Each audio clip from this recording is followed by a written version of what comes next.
আসসালামু আলাইকুম এভরিওয়ান, আখি কিচেনে সবাইকে স্বাগতম জানাচ্ছি। আজকে আমি তৈরি করব তালের অসম্ভব একটা মজাদার রেসিপি। তা হলো তালের রসবড়া বা তালের মিষ্টিও বলা যায়। অসম্ভব নরম তুলতুলে এই রেসিপি, আর মুখে দিলে নিমেষে মিলিয়ে যাবে এমন মজাদার একটা রেসিপি। সবাই অবশ্যই ট্রাই করে দেখবেন। এখানে আমি 1 কাপ থেকে একটু বেশি তালের রস নিয়েছি। এখানে স্বাদ মতো লবণ দিয়ে দিলাম। এবার বলক আসা পর্যন্ত অপেক্ষা করব।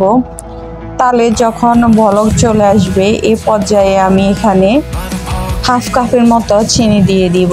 আপনারা চাইলে বাড়িয়ে কমিয়ে দিতে পারেন, যে যেরকম মিষ্টি পছন্দ করেন ওইভাবে দিয়ে দিবেন। এবার আমি অনবরত নাড়তে থাকবো আর চিনিগুলো গলা পর্যন্ত অপেক্ষা করব। চিনি গলিয়ে যখন এভাবে একটু ঘন হয়ে আসবে তালগুলো, তো এই পর্যায়ে আমি এখানে 1 কাপের মতো সুজি দিয়েছি। আপনারা চাইলে হালকা ভেজে সুজিটা দিতে পারেন, আবার কাঁচাও দিতে পারেন। আমি এখানে কাঁচাটাই দিয়েছি।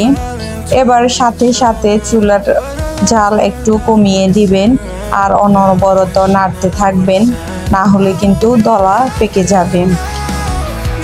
নেড়ে ছেড়ে তালের সাথে সুজিগুলোকে ভালো করে মিশিয়ে নেবেন। অতি দ্রুত এই কাজটা করতে হবে। চুলার জাল কমিয়ে ঢাকনা দিয়ে 2 মিনিটের মতো রেখে দেবেন। 2 মিনিট পর ঢাকনা উল্টিয়ে আবারও ভালো করে নেড়ে ছেড়ে দিব। একদম পানি শুকিয়ে আসা পর্যন্ত অপেক্ষা করব আর সফট একটা ডো তৈরি হবে। এই পর্যায়ে চুলা থেকে নামিয়ে নেব। চুলা বন্ধ করে আবারও আমি 2 মিনিটের মতো ঢাকনা দিয়ে রেখে দিয়েছি। বাস তৈরি হয়ে গেল। এবার আমি একটি পাত্রে ঠান্ডা হওয়ার জন্য রেখে দেব কিছুক্ষণ। হালকা ঠান্ডা হয়ে আসলে এর মধ্যে আমি 2 টেবিল চামচের মতো ময়দা দিয়েছি। ময়দা আর ডোটাকে ভালো করে মেখে নেব। এবার আমি হাতে কিছু ঘি দিয়ে এবার আমি বলাকারে সবগুলা বড়া তৈরি করে নেব। সবগুলো বড়া তৈরি করা হয়ে গেছে। এবার আমি চিনির শিরা তৈরি করব। চিনির শিরার জন্য প্রথমে আমি এখানে 1 কাপ চিনির সাথে 1 কাপ পানি দিয়ে তৈরি করব। এবার আমি 3টে এলাচি দিয়ে দিব। আপনারা চাইলে এলাচি পাউডার করেও দিতে পারেন। আমি আস্ত এলাচি দিয়ে দিয়েছি। এবার ভালো করে নেড়ে চেড়ে মিশিয়ে চিনি গলা পর্যন্ত অপেক্ষা করব। চিনিগুলো গলিয়ে বলক চলে আসলে এ পর্যায়ে আরও কিছুক্ষণ ভালো করে রান্না করে নেব। বলক চলে আসার পর শিরাটাকে বেশি ঘন করার প্রয়োজন নাই। আমার চিনি শিরা তৈরি করা হয়ে গেছে। এবার একটি ফ্রাই প্যানে পরিমাণ মতো তেল দিয়ে একে একে বড়াগুলা দিয়ে দিব।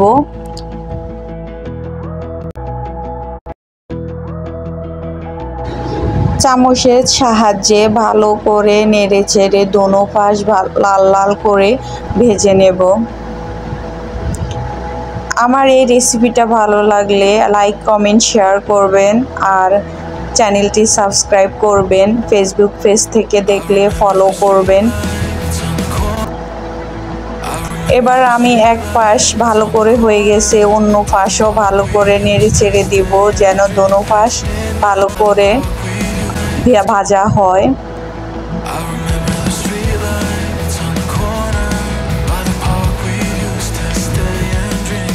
ভাজা হয়ে গেছে। এবার আমি একটি পাত্রে সব বড়াগুলো উঠিয়ে নেব আর একে একে অন্য বড়াগুলো ভেজে নেব।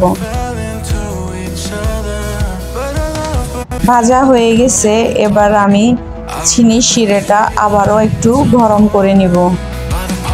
গরম করে নিয়ে এবার আমি বড়াগুলোকে চিনির শিরাতে দিয়ে ভালো করে নেড়ে ছেড়ে শিরার সাথে বড়াগুলোকে মিশিয়ে নেব। এভাবে আমি 2-3 ঘন্টা রেখে দেব। 2-3 ঘন্টা পর ফিরে আসছি। 2-3 ঘন্টার পর দেখেন বড়াগুলো কতটা লোভনীয় হয়েছে, আর খেতে তো অসম্ভব মজা, আর একদম সফট হয়েছে, মুখে দিলে মিলিয়ে যায়। সবাই অবশ্যই তৈরি করবে, দেখবেন আর কেমন হয়েছে আমাকে অবশ্যই কমেন্টে জানাবেন। আল্লাহ হাফেজ।